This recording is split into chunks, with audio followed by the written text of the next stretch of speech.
Yo quisiera que hoy reflexionemos sobre un tema que es muy complejo, muy difícil, muy difícil de aceptar, no tanto complejo desde lo teológico, sino el hecho de aceptarlo en nuestra vida.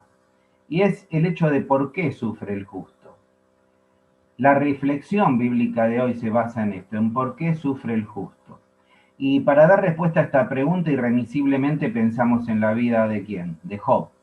Alguien que sufrió, alguien que estuvo expuesto a calamidades.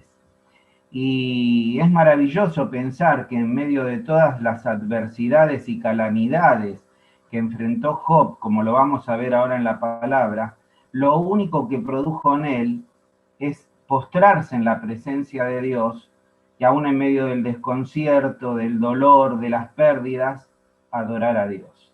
Que creo que es la actitud que debe primar en cada uno de nosotros.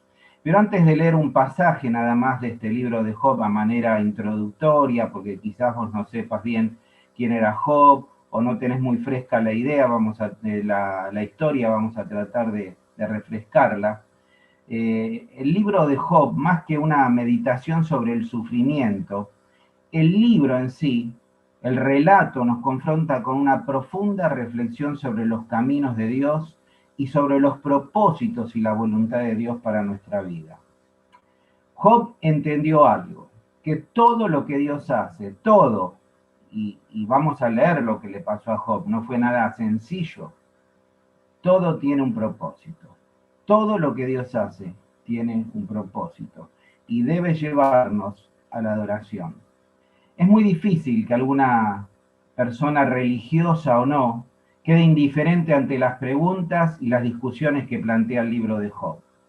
Los problemas que enfrentó Job siguen hoy formando parte de las preguntas acuciantes de nuestra vida. Hoy, gracias a los medios de comunicación, somos más conscientes que nunca de las dimensiones que alcanza el dolor humano. Y por todos los medios se trata de eliminar el sufrimiento. Nos damos cuenta por todos los medios que esto no sucede así. En estos tiempos posmodernos, toda la esperanza de progreso y de bienestar está contrastado con la dura realidad que se ha multiplicado el sufrimiento.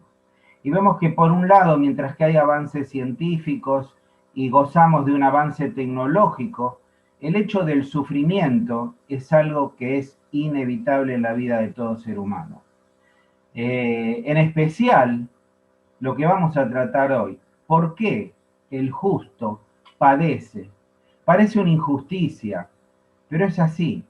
Los justos padecen, los inocentes padecen, aquellos que aparentemente no tienen motivo para sufrir semejantes padecimientos, los inocentes, los excluidos, y este es el tema que desarrolla el libro de Job.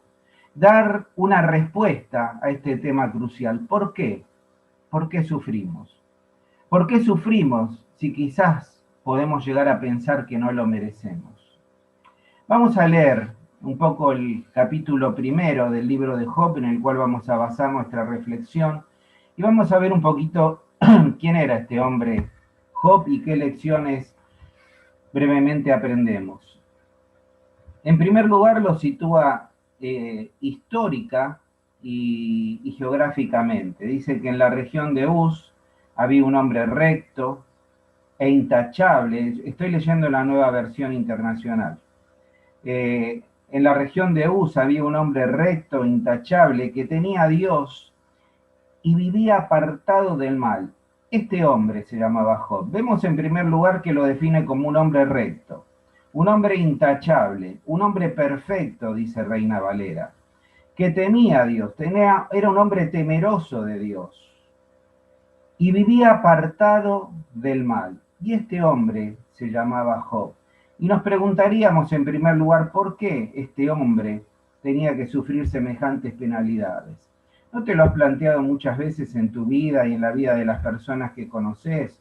Hombres santos, hombres piadosos, hombres, como dice aquí, temerosos de Dios, y han tenido, o tienen, o tenemos que enfrentar circunstancias adversas, desconcertantes. Y dice el verso 2, tenía 7 hijos y 3 hijas. Era dueño de 7.000 ovejas, 3.000 camellos, 500 yuntas de bueyes y 500 asnas. Y su servidumbre era muy numerosa. Entre todos los habitantes del oriente, escuchen ustedes, era el personaje de mayor renombre. No solo tenía una relación correcta delante de Dios, sino que también dice que entre todos los habitantes del oriente, era el personaje más renombrado, más encumbrado, entre todos los orientales. Sus hijos acostumbraban a turnarse para celebrar banquetes en sus respectivas casas e invitaban a sus 3 hermanas a comer y a beber con ellos. Una vez terminado el ciclo de banquetes, Job se aseguraba de que sus hijos se purificaran. Muy de mañana ofrecía un holocausto por cada uno de ellos, pues pensaba, tal vez mis hijos hayan pecado y maldecido en su corazón a Dios. Para Job, esta costumbre, este sacrificio diario por los pecados, era algo cotidiano, dice aquí el autor del libro. Llegó el día en que los ángeles debían hacer acto de presencia ante el Señor y con ellos se presentó también Satanás, el diablo, el engañador, el acusador. Está dicho con ese sentido aquí la palabra, aquel que nos acusa delante de Dios. Y el Señor le preguntó, ¿de dónde vienes? Y dice, vengo de la tierra y de recorrerla de un extremo a otro, respondió Satanás. ¿Te has puesto a considerar a mi siervo Job? Dios le está preguntando, ¿te has puesto a pensar en mi siervo Job?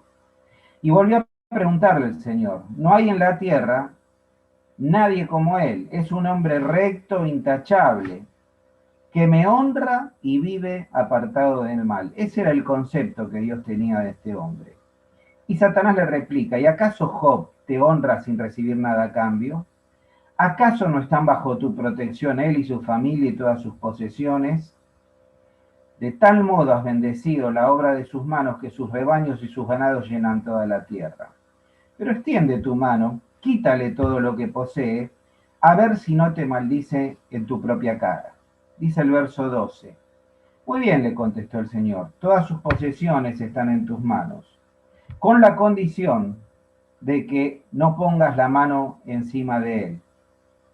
Dicho esto, Satanás se retiró de la presencia del Señor y llegó un día en que los hijos e hijas de Job celebraban un banquete en la casa de su hermano mayor. Mientras un mensajero llegó a decirle a Job, viene un mensajero, verso 14, y le dice a Job, mientras los bueyes araban y los asnos pastaban allí cerca, nos atacaron sabianos y se los llevaron, y a los criados los mataron a filo de espada. Solo yo pude escapar, y ahora vengo a contárselo a usted. Verso 16. No había terminado de hablar este mensajero, cuando uno más llegó y le dijo, del cielo cayó un rayo que calcinó a las ovejas y a los criados. Solo yo pude escapar para venir a contárselo. No había terminado el primero y el segundo, de contarle estas calamidades, sino que dice en el verso 17, que no había terminado de hablar este mensajero cuando otro más llegó. Parece como a veces decimos cuando nos pasan las cosas, nos pasan todas juntas, una tras de otra. Dice, unos salteadores caldeos vinieron y dividiéndose en grupos se apoderaron de los camellos y se los llevaron. A los criados los mataron a filo de espada. Solo yo pude escapar y ahora vengo a contárselos. Y no había, es increíble cómo va desarrollando la idea el autor de Job, no había terminado de hablar este mensajero cuando todavía llegó otro y le dijo, se había perdido los criados, había perdido los ganados, habían sido saqueados, había sido objeto de ladrones, de salteadores, de asesinos, pero ahora le tocó la familia. Dice el verso 18, los hijos y las hijas de usted que estaban celebrando un banquete en la casa del mayor de ellos, cuando de pronto un fuerte viento del desierto dio contra la casa y derribó sus 4 esquinas. Y la casa cayó sobre los jóvenes, y todos murieron. Solo yo pude escapar y ahora vengo a contárselos. Y dice el verso 20, al llegar a este punto, yo quisiera pensar y que pienses un poco qué te sucedería a vos si te dicen todo esto. Perdiste tu negocio, perdiste tus empleados, perdiste tu familia. Y al llegar a este punto, ¿cómo reaccionarías vos? ¿Cuántas cosas hemos perdido en esta pandemia? Hemos perdido el poder manifestar el afecto hacia los que nos rodean. Muchos han perdido su vida, muchos han perdido familia, muchos han perdido sus trabajos, muchos han perdido relaciones familiares. Al llegar a este punto, dice que Job se levantó, se rasgó las vestiduras, se rasuró la cabeza y luego se dejó caer al suelo en actitud de adoración. Entonces dijo, desnudo salí del vientre de mi madre y desnudo he de partir. El Señor ha dado, el Señor ha quitado, bendito sea el nombre del Señor. A pesar de todo esto, dice el verso 22, Job no pecó ni le echó la culpa a Dios. Es un pasaje maravilloso, es un pasaje que reviste una absoluta actualidad. Ahora, ¿qué podemos aprender de la experiencia que hemos leído de Job? Si quisiéramos leer el final de toda esta historia y por qué Job entendió que todo en la vida tiene un propósito, tendríamos que leer el capítulo 42, que se lo dejo como tarea para el hogar. Lean el capítulo 42. Ahí Job entiende por qué Dios le permitió esto. Pero yo no quiero ser breve en este día. Y quisiera que juntos hagamos nuestra la historia de Job y aprendamos juntos con él qué cosas quiso Dios enseñarle. Y lo primero que aprendió Job es que el justo, el inocente, sufre calamidades. La pérdida de sus bienes a manos de ladrones, la muerte de sus hijos, esta enfermedad, esta tortura moral y espiritual, luego vemos que su cuerpo es lleno de llagas. El consejo de su mujer es andá, maldecía a Dios y matate. Sus amigos lo culpan. Pero vemos que él dice que en ningún momento pecó ni le echó la culpa a Dios. Una tortura moral, una tortura espiritual, una tortura por su entorno que no lo comprendía, no lo entendía, no lo ayudaba. Tratar de entender en medio de todas estas tragedias qué es lo que estaba sucediendo, por qué estaba sucediendo. Y esto nos suena absolutamente familiar en este tiempo que estamos transitando en medio de pérdidas e incertidumbres. Job nos abre una puerta de un concepto teológico muy importante, la posibilidad de interpelar a Dios, no de rebelarse contra Dios, no de culpar a Dios, sino pedir explicaciones. Señor, ¿por qué? Señor, ¿por qué a mí? Y a veces decimos que no tenemos que decir a Dios por qué, sino para qué. Y yo no estoy de acuerdo con eso. Porque creo que es parte de nuestra naturaleza el decir, Señor, ¿por qué estoy pasando esto? Quizás tratando no de tomar una actitud rebelde contra Dios, sino de poder tratar de que Dios nos revele y nos muestre qué es lo que Dios quiere con esta situación que estamos atravesando o que estés atravesando en tu vida. Por eso esta interpelación respetuosa y temerosa de Job a Dios es algo que es muy importante porque nos permite este hecho tan humano de poder encontrarnos con Dios, de poder caer y de poder en su presencia decirle, Señor, ¿por qué?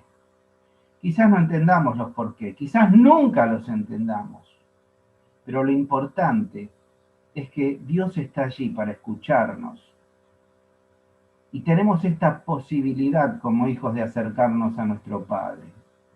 Creo que cada uno podemos identificarnos con estas calamidades, con esta experiencia que atravesó Job. Y quizás analizar en medio de estas calamidades de qué material son los cimientos sobre los cuales edificamos nuestra vida. Job perdió todo, sus riquezas, su familia, su salud, pero no perdió a Dios. Lo que mantuvo Dios aún en medio de todas estas pérdidas fue una fe inquebrantable en Dios. Se lo compartí infinidad de veces, que todos la conocían a mamá, la mayoría, y lo dije, y perdónenme si lo repito, pero son cosas que marcan mi vida. Luego de 3 años de cáncer y de operaciones y de estar con diferentes tipos de problemas de salud, mamá una vez me dijo, ni el cáncer, ni la enfermedad, ni nada, ni los dolores me van a hacer dejar o quebrantar mi fe en Dios. Y fue una frase que me quedó, porque a pesar de todo lo que estaba sufriendo, Dios le estaba quitando la vida, pero permanecía su fe, permanecía su fe. Y creo que, hermanos, tenemos que entender esto, que ante las calamidades y las circunstancias que vos puedas estar viviendo, tenés que replantearte sobre qué estás edificando tu vida.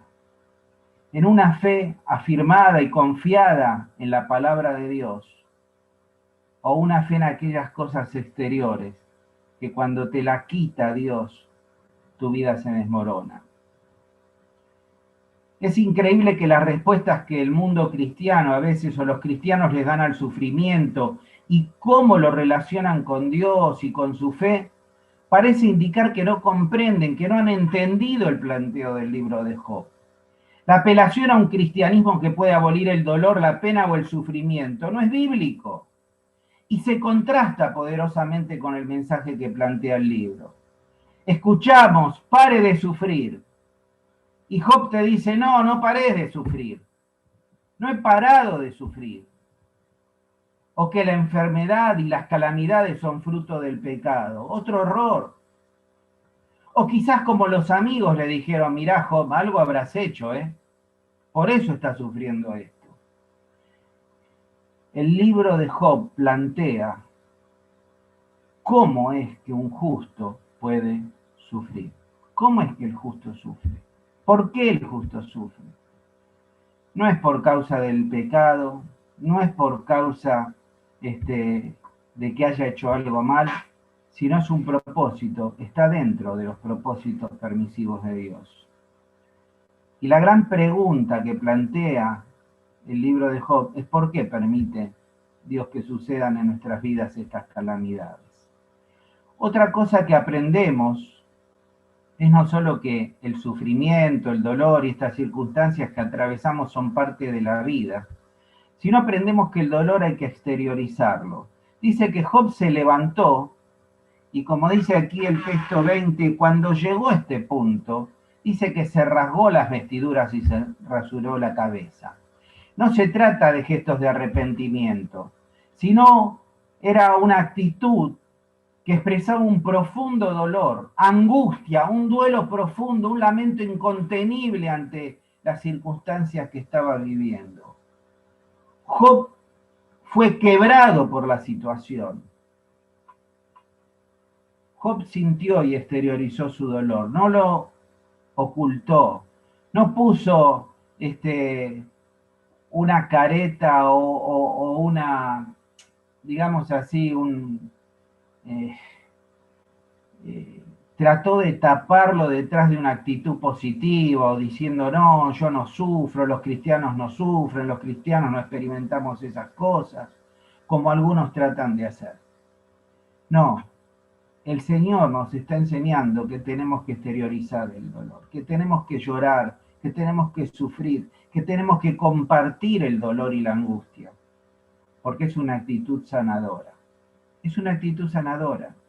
Dice que Job ante esto y ante esta incertidumbre se quebró, se rasgó las vestiduras, se rasuró su cabeza, como un profundo duelo ante la pérdida de tantas cosas y no poder entenderlo. También aprendemos otras cosas. Aprendemos que las calamidades nos deben llevar a buscar a Dios con una mayor intensidad. No solo aprendemos que el sufrimiento es parte de la vida, no solo aprendemos y es una herramienta que utiliza Dios, no solo aprendemos que el dolor hay que exteriorizarlo, sino también que el dolor y todas estas cosas y estas calamidades de la vida nos deben llevar a buscar a Dios con una mayor intensidad. Dice que se dejó caer al suelo en actitud de adoración. ¿Qué hizo? ¿Se rebeló? ¿Se quejó? ¿Altercó con Dios? No, adoró. En una adoración silenciosa, en una oración que partía del dolor y de la incertidumbre, pero que se dio cuenta que lo único que le quedaba era postrarse delante de Dios, contemplar a Dios y buscar esa mano que viene de parte de Dios y que se posa sobre nuestros hombros cuanto más doloridos y desconcertados estamos, y que nos dice: yo estoy contigo, yo estoy a tu lado, yo estoy en el control, yo tengo un propósito. Job no pecó ni le echó la culpa a Dios, sino que dice al final del relato: bendito sea el nombre del Señor. Bendijo a Dios. Qué difícil, ¿no? Qué difícil en medio de las circunstancias que estamos viviendo, que estás atravesando, o ante la pérdida de un ser querido, un hijo, un padre, un familiar, un amigo, tener que decir: bendito sea el Señor. Pero quisiera avanzar, no quisiera detenerme, y quisiera que puedan entenderme este concepto. En medio de todo este relato, él pone esta pieza poética y dice: desnudo salí del vientre de mi madre y desnudo he de partir. El Señor me ha dado, el Señor ha quitado, bendito sea el nombre del Señor. ¿Y saben qué aprendió Job? Y es donde quisiera focalizar el mensaje de hoy. Aprendió, hermanos, que estamos desnudos. Aprendió que estamos desnudos. Y aquí vemos un juego de palabra que lo lleva a considerar que cuando nacemos salimos de las entrañas de nuestra madre desnudos. No salimos con el pañal puesto, salimos desnudos. Y cuando volvemos a las entrañas de la tierra, en la sepultura, también estamos desnudos. Quizás estemos con una mortaja, quizás estemos... Pero lo que quiere simbolizar acá el autor, a través de esta poesía, es que nada trajimos a este mundo y nada nos llevamos de este mundo. Lo que Dios quiere decir, que a través de la experiencia de Job nos muestra que cuando enfrentamos las calamidades y las circunstancias adversas, mostramos nuestra desnudez, mostramos nuestra enorme vulnerabilidad y fragilidad, lo que hay en nuestra vida. Y Job expresa y razona y reflexiona que ante todo lo que había perdido, se sintió como desnudo delante de Dios. Se sintió como aquel que no tiene nada, Dios le había quitado todo. Y a veces es necesario que Dios nos quite todo para mostrarnos verdaderamente cómo estamos. No estamos desnudos frente al espejo porque estamos vestidos, pero cuando nos sacamos la ropa y nos vemos tal cual somos frente al espejo, sin ninguna ropa que nos cubra, nos vemos verdaderamente tal cual somos. A veces la ropa tiende a disfrazar algunas cosas que no nos gustaría ver, sobre todo algunos. Pero Dios le hace reflexionar a Job de que delante de él estamos desnudos. El libro de Génesis nos cuenta una historia, la historia de nuestros primeros padres, de Adán y Eva. ¿Y se acuerdan que dice el capítulo 3, verso 7, el capítulo 3, verso 7? Dice que fueron abiertos sus ojos. ¿Y qué se dieron cuenta? ¿Se acuerdan de qué descubrieron? Que estaban desnudos. Verso 3, capítulo 3, verso 7 de Génesis. Ahora, ¿es que antes no estaban desnudos? Siempre estuvieron desnudos. Lo que pasa es que la circunstancia dramática que atravesaron al pecar les permitió ver su real condición. Job también estaba vestido de prestigio, de bienestar, de prosperidad, de una familia grande y acomodada. Sus posesiones eran extensas, sus sirvientes, todo vestía la vida de Job de tal forma de que le producía, como leímos, renombre en medio de la sociedad oriental. Pero de repente Dios le quitó todo, lo desnudó y le demostró cuál frágil y vulnerable era. Y la pregunta que debemos hacernos, ¿en qué reside o descansa la seguridad que siento? ¿Con qué ropas me cubro? Esas ropas le hacían sentirse seguro a Job, pero en el fondo Dios le mostró que era una ilusión, que era algo que no se iba a llevar a este mundo, que era algo que no trajo de este mundo. Y así es la naturaleza humana, somos proclives al autoengaño y nos resulta fácil olvidarnos cuál es nuestra verdadera condición.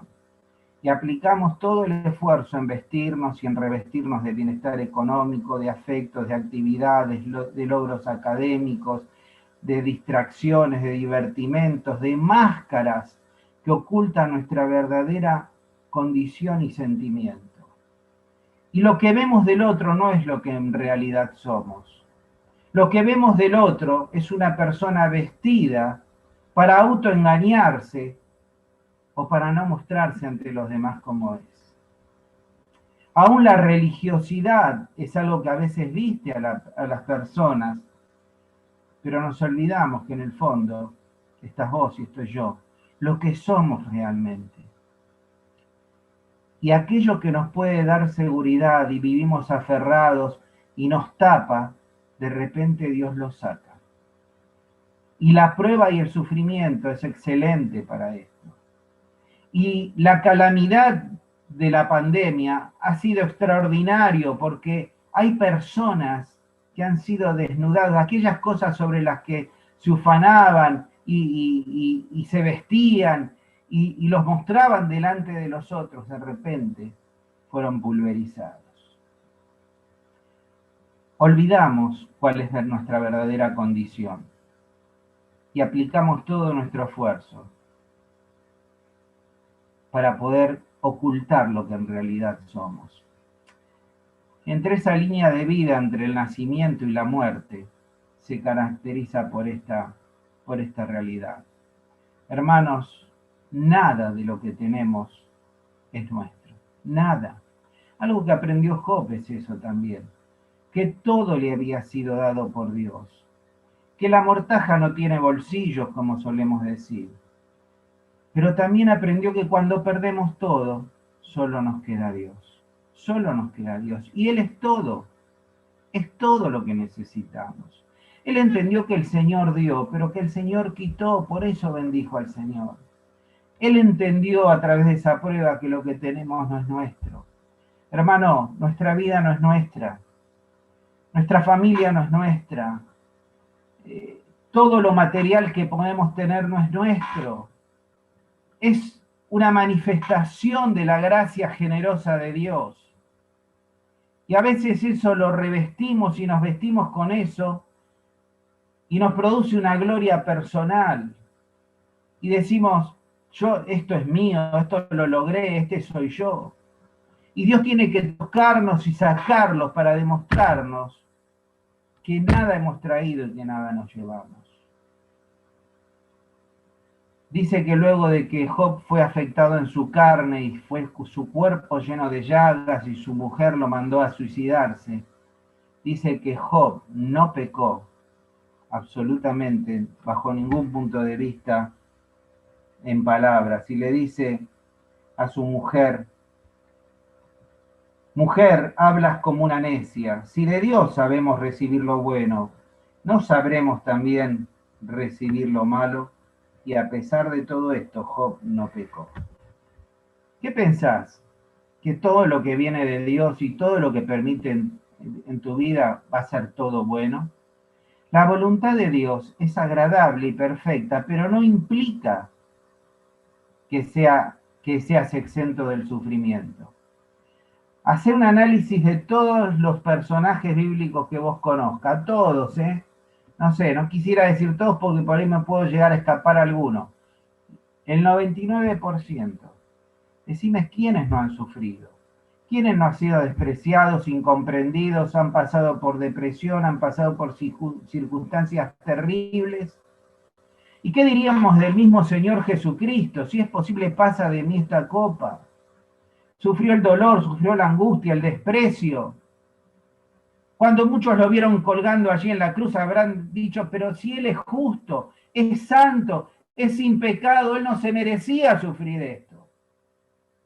Pero el Señor dijo, acá está mi vida, Señor, la pongo en tus manos encomiendo mi espíritu. Su vida era una vida puesta en las manos de Dios. Y Él interpretó que todo lo que podría suceder sobre su vida, aún fuera la cruz, no quedaba fuera de la voluntad de Dios. Porque el Señor sabía que el Padre tenía un propósito, que Dios tiene un propósito para todas las cosas. El apóstol Pablo escribe en 2 Corintios 5, de hecho sabemos que si esta tienda de campaña se deshace, tenemos de Dios un edificio, una casa eterna en el cielo, no construida por manos humanas. Mientras tanto suspiramos, anhelando ser revestidos de una morada celestial. Porque cuando seamos revestidos, no se nos hallará desnudos. Es una gran enseñanza que nos plantea el apóstol.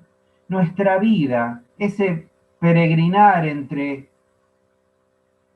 ese salir de las entrañas de nuestra madre y volver a las entrañas de la tierra, debe ser con proyección eterna. Estamos hechos para la eternidad, nuestra vida es eterna. Y aquellas cosas que sufrimos en este mundo, aquellos dolores, aquellas cosas quizás, aquellos problemas físicos, aquellas, no quisiera dar casos específicos, pero esas cosas que no entendemos ni comprendemos y que por ahí nos acompañan toda la vida, tenemos que pensar que un día terminará. Y la palabra de Dios nos dice que nosotros anhelamos, cuando seamos revestidos por esa bendición de esos cuerpos celestiales, cuando podamos estar en ese lugar que el Señor dijo ha preparado para los que le aman, donde no habrá enfermedad, ni lloro, ni llanto, ni dolor, ni angustia, ni pérdidas, sino que estaremos por la eternidad en la presencia de Dios. Nuestra vida debe ser una vida vivida en esta tierra, la tierra que a veces nos hace sufrir tanto, pero con una mirada puesta en la eternidad. Dice el mensaje a la iglesia de la Odisea en Apocalipsis capítulo 3, verso 17. Esa iglesia que pensaba que tenía todo, esa iglesia que estaba disfrazada de un montón de cosas, vestida de un montón de cosas, y vivía engañada, vivía autoengañada, y quizás pueda ser el ejemplo de cada uno de nosotros. Y Dios se tiene que presentar y decirle estas palabras tan duras. Antes le había dicho que como no eres ni frío ni caliente, te vomitaré de mi boca. Y ahora le dice en el verso 17, porque tú dices yo soy rico. Era un lugar que había muchos bancos, había una actividad comercial enorme, se habían enriquecido, era una ciudad que económicamente y comercialmente era una de las principales del Asia Menor. Y allí se fundaron y funcionaban muchos bancos y agencias de cambio. Y ellos se ufanaban de esto y le dice a estos hermanos de allí, de este lugar, ustedes dicen yo soy rico y me he enriquecido y de ninguna cosa tengo necesidad. Esa soberbia, ¿no? Y no sabes que eres un desventurado. Eres un miserable, eres pobre, eres ciego y eres desnudo. Allí había una importante facultad de medicina y habían creado y fabricado un ungüento para los oídos y también un colirio para los ojos. Y le dice que todas esas cosas de las cuales se ufanaban los laodicenses, dice, sos rico, no tenés ninguna necesidad, dice, sos un desventurado, sos un miserable, sos un pobre, y vos que fabricás el colirio para los ojos, sos ciego. Y vos que tenés una industria en telas comercial tan importante, porque así también era en la iglesia de la Odisea, dice, estás desnudo. Estás desnudo. Por tanto te aconsejo que de mí compres oro refinado en fuego, para que seas rico y vestiduras blancas para vestirte, y que no se descubra la vergüenza de tu desnudez. Unge tus ojos con colirio para que veas.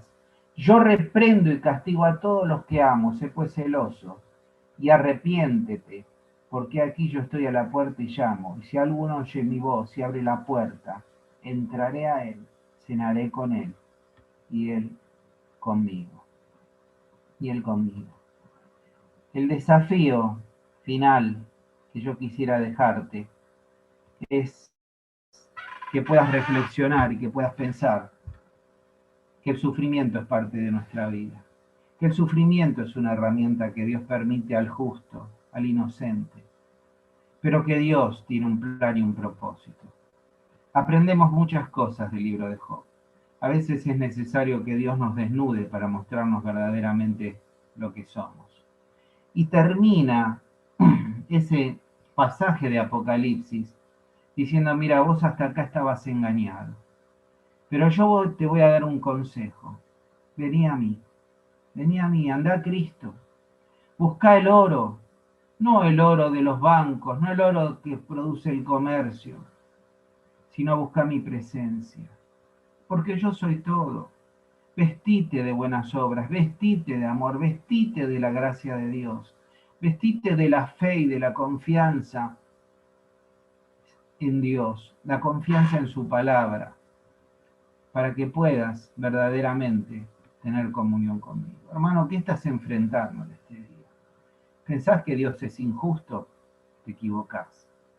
¿Pensás que Dios no tiene conciencia de lo que te está pasando? Te equivocás. ¿Pensás que Dios no está presente aún en medio de tu dolor? Te equivocás. Hay tantas cosas que no entendemos y que nunca entenderemos. Pero yo hay algo que entiendo, que siempre Dios tiene un propósito. Que el justo tiene que sufrir. ¿Por qué? Porque es un propósito de Dios. ¿Quién más justo que el Señor? ¿Y quién de nosotros ha llegado a sufrir como el Señor? Creo que ninguno. Pero el final es la gloria. El final es la eternidad. El final es el cumplimiento del propósito de Dios. Es temporal los sufrimientos.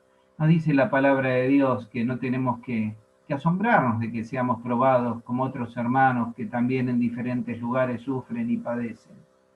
Pero que nuestro sufrimiento es temporal, no va a ser por toda la vida, es por un tiempo. Y que junto con la prueba el Señor nos da la salida. Pero el gran propósito de Dios es lo que hizo Job. Job, en medio de todo esto, dice, al llegar a este punto, verso 20, Job adoró. Quizás la adoración sea el silencio, el no comprendo, el no te entiendo, el no sé. Pero lo que Dios quiere es un corazón quebrantado. No un corazón que se rebele, no un corazón que acuse a Dios, no un corazón que diga ¿por qué? Sino un corazón que acepte la voluntad de Dios. Un corazón que se entrega a Dios en medio del desconcierto y calla. Calla en la presencia de Dios. Y acepta reverentemente lo que Dios dispuso para su vida. Sabiendo que Dios está en el control. Sabiendo que Dios tiene un propósito. Y sabiendo que aunque parezca una frase o un cliché, lo mejor siempre en Dios está por venir. Dios siempre tiene nuevas oportunidades. Y leamos el capítulo 42 de Job. Vemos que todo aquello que Dios le quitó, se lo devolvió con creces. Y todo aquello que Dios te haya quitado para trabajar en tu vida y formar el carácter de Cristo, te lo va a devolver con creces. Dios te va a dar la oportunidad de buscarle con más profundidad, con más ahínco. Esto no te tiene que llevar a alejarte de Dios, sino a profundizar tu relación con Dios. Y si vos todavía no has entregado tu vida al Señor, y estás sufriendo estas penalidades, yo te invito a que en este día busques la presencia de Dios. Aquel que sufrió, aquel que padeció, aquel que murió en la cruz, porque había un propósito de Dios, el entregar su vida para que derramando su sangre podamos ser limpios de nuestros pecados y podamos tener comunión con Dios y podamos tener una vida eterna. Y si querés hacerlo, tan solo tenés que pedírselo, decir, Señor, perdoname porque soy un pecador. Quiero recibirte como mi Salvador. Creo que Cristo murió en la cruz del Calvario por mí y te entrego mi vida. Señor, para que la tomes, para que la transformes, para que la cambies, para que me hagas nueva criatura y poder vivir este tiempo en la tierra, pero con esa visión de eternidad. Que el Señor tiene un lugar maravilloso preparado para vos y para todos aquellos que creamos en Él. Que el Señor te bendiga y vamos a terminar esta sección antes de pasar a la cena del Señor con una oración.